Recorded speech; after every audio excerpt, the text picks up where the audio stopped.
एक खेसारी लाल का गाना ना टीजर जो लॉन्च कर दिया गया, वीडियोस जो होता है लॉन्च कर दिया गया है, बाबू के बाबू। ठीक है, ये गाना आपको सुनने को मिलेगा और ये गाना भोजपुरी हमारा टी सीरीज़ पे देखने को मिलेगा। अभी फ़िलहाल ट्रेलर आ गया, कल ही आप बहुत सारे यूट्यूबर भाई लोग को पोस्टर पे ही देख लिया कि वीडियोस बना रहे हैं कि उस दिन आ रहा है उस दिन आ रहा है। मैं सच बताऊं तो कल आ रहा है ये गाना। ठीक है, कल आ रहा है, मॉर्निंग में आ जाएगा ये गाना। और अगर डिले हो गया तब तो भाई परसों आना ही आना है, बट कल आ जाएगा। क्योंकि बहुत सारे देखता हूँ कि पवन सिंह का गाना क्या होता है कि टाइम पे नहीं लॉन्च होता है, उससे अगले दिन होता है।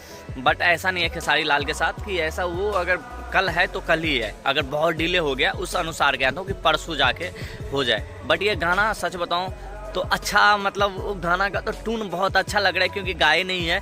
और ये बेबी बच्चा बच्चा वाले है, क्योंकि टीजर में मैं देख रहा हूँ बच्चा बच्चा करके। मुझे पहले तो लगा सैड सॉन्ग वगैरह है, बट ऐसा नहीं है।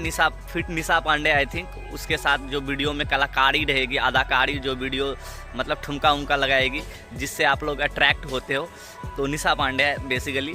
और उस गाने में बच्चे बच्चे का मैं देख रहा हूँ सीन। तो ये गाना तो नहीं हो गया नीलकमल जो गाया हुआ था तोहरे के चचा कहता, तो उस टाइप पे तो नहीं बना देगा वो, तो उस टाइप का नहीं बनाएगा। बट बच्चा बच्चा वाले ही गाना होता है। और भोजपुरी मतलब में ये इतिहास है कि जब जब बच्चा वाले गाना आया है ना भाई, गाना हिट हुआ है। तो ये गाना भी क्या पता हिट हो जाए। टी सीरीज हमारे भोजपुरी पे आने वाला है, तो आप लोग चाप के प्यार दुलार दो। बाकी अभी तो आने दो वीडियो, तब जाके अभी बात करेंगे। फिलहाल आप लोग को अपडेट दिया हूँ कि कल जाके ये गाना आप लोग को 20 लॉन्च कर दिया जाएगा मार्केट में। खैर, आप लोग वीडियो को सब्सक्राइब नहीं करते हो यार, ना ही व्यूज़ दे रहे हो। क्या चल रहा है क्या नहीं, मुझे भी नहीं पता चल रहा है यार कि आप लोग मेरे साथ क्या करने वाले हो। तो चलो बाय बाय, जय हिंद यारो।